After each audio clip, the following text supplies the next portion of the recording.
কালাষ্টমী বা কাল অষ্টমী হল ভগবান ভৈরবকে উৎসর্গ করা একটি হিন্দু উৎসব এবং প্রতি হিন্দু চান্দ্র মাসে কৃষ্ণপক্ষ অষ্টমী তিথি চাঁদের অস্তমিত পর্যায়ের অষ্টম দিন পালন করা হয়।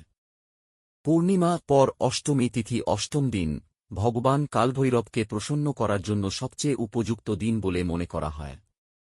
এই দিনে হিন্দু ভক্তরা ভগবান ভৈরবের পূজা করেন এবং তাঁকে সন্তুষ্ট করার জন্য উপবাস করেন। বছরে মোট 12টি কালঅষ্টমী পালন করা হয়। এর মধ্যে মার্গশীর্ষ মাসে পড়া দিনটি সবচেয়ে তাৎপর্যপূর্ণ এবং এটি কালভৈরব জয়ন্তী নামে পরিচিত। রবিবার বা মঙ্গলবার পড়লে কালষ্টমী আরও পবিত্র বলে বিবেচিত হয়, কারণ এই দিনগুলি ভগবান ভৈরবের উদ্দেশ্যে উৎসর্গীকৃত। দেশের বিভিন্ন স্থানে পূর্ণ উৎসাহ ও ভক্তির সাথে কালষ্টমীতে ভৈরবের পূজার উৎসব পালিত হয়। কালষ্টমীর সময় আচার অনুষ্ঠান। কালষ্টমী ভগবান শিব ভক্তদের জন্য একটি গুরুত্বপূর্ণ দিন। এই দিনে ভক্তরা সূর্যোদয়ের আগে ঘুম থেকে উঠে তাড়াতাড়ি স্নান করেন। তারা কালভৈরবের বিশেষ পূজা করেন তাঁর ঐশ্বরিক আশীর্বাদ পেতে এবং তাদের পাপের ক্ষমা প্রার্থনা করতে। ভক্তরা সন্ধ্যায় ভগবান কালভৈরবের মন্দিরেও যান এবং সেখানে বিশেষ প্রার্থনা করেন। বিশ্বাস করা হয় যে কালষ্টমী হল ভগবান শিবের এক উগ্র রূপ। তিনি ব্রহ্মার জ্বলন্ত ক্রোধ ও ক্রোধের অবসান ঘটাতে জন্মগ্রহণ করেছিলেন। কালষ্টমীতে সকালে মৃত পূর্বপুরুষদের উদ্দেশ্যে বিশেষ পূজা এবং আচার অনুষ্ঠানও করা হয়। ভক্তরা সারাদিন কঠোর উপবাসও পালন করেন। কিছু নিষ্ঠাবান ভক্ত সারা রাত জাগরণ করেন এবং মহাকালেশ্বরের গল্প শুনে সময় কাটান। কালষ্টমী ব্রত পালনকারী সমৃদ্ধি ও সুখে আশীর্বাদ প্রাপ্ত হন এবং তার জীবনে সমস্ত সাফল্য লাভ করেন। কালভৈরব কথা পাঠ করা এবং শিবের উদ্দেশ্যে নিবেদিত মন্ত্র জপ করা শুভ বলে মনে করা হয়। কালষ্টমীতে কুকুরদের দুধ খাওয়ানোর প্রথাও রয়েছে, কারণ কালো কুকুরকে ভৈরবের বাহন হিসেবে বিবেচনা করা হয়। কুকুরদের দুধ, দই এবং মিষ্টি দেওয়া হয়। কাশীর মতো হিন্দু তীর্থস্থানে ব্রাহ্মণদের অন্নদান অত্যন্ত পুণ্যবান বলে মনে করা হয়। আদিত্য পুরাণ এ কালষ্টমীর মাহাত্ম্য বর্ণিত হয়েছে।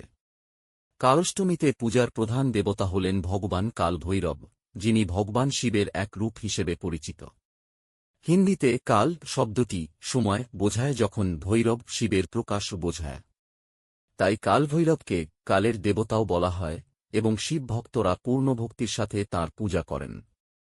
হিন্দু কিংবদন্তি অনুসারে একবার ব্রহ্মা, বিষ্ণু এবং মহেশের মধ্যে তর্কের সময় ব্রহ্মার একটি মন্তব্যে ভগবান শিব ক্রোধান্বিত হয়েছিলেন।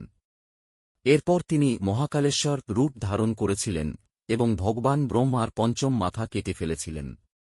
সেই থেকে দেবতা এবং মানুষরা ভগবান শিবের এই রূপকে কাল ভৈরব হিসেবে পূজা করে। বিশ্বাস করা হয় যে যারা কালষ্টমীতে ভগবান শিবের পূজা করেন তারা ভগবান শিবের উদার আশীর্বাদ লাভ করেন। এটিও একটি জনপ্রিয় বিশ্বাস যে এই দিনে ভৈরব দেবতার পূজা করলে জীবনের সমস্ত দুঃখ, যন্ত্রণা এবং নেতিবাচক প্রভাব দূর হয়। 2025 সালের সকল কালষ্টমী তিথি। 21 জানুয়ারি মঙ্গলবার। অষ্টমী তিথির সময় 21 জানুয়ারি 12:40 PM থেকে 22 জানুয়ারি 3:18 PM। 20 ফেব্রুয়ারি বৃহস্পতিবার। অষ্টমী তিথির সময় 20 ফেব্রুয়ারি 9:58 AM থেকে 21 ফেব্রুয়ারি 11:58 AM। 22 মার্চ শনিবার। অষ্টমী তিথির সময় 22 মার্চ 4:24 AM থেকে 23 মার্চ 5:23 AM। 21 এপ্রিল সোমবার। অষ্টমী তিথির সময় 20 এপ্রিল 7:01 PM থেকে 21 এপ্রিল 6:59 PM। 20 মে মঙ্গলবার। অষ্টমী তিথির সময় 20 মে 5:52 AM থেকে 21 মে 4:55 AM। 18 জুন বুধবার। অষ্টমী তিথির সময় 18 জুন 1:35 PM থেকে 19 জুন 11:56 AM। 17 জুলাই বৃহস্পতিবার। অষ্টমী তিথির সময় 17 জুলাই 7:09 PM থেকে 18 জুলাই 5:02 PM। 16 আগস্ট শনিবার। অষ্টমী তিথির সময় 15 আগস্ট 11:50 PM থেকে 16 আগস্ট 9:35 PM।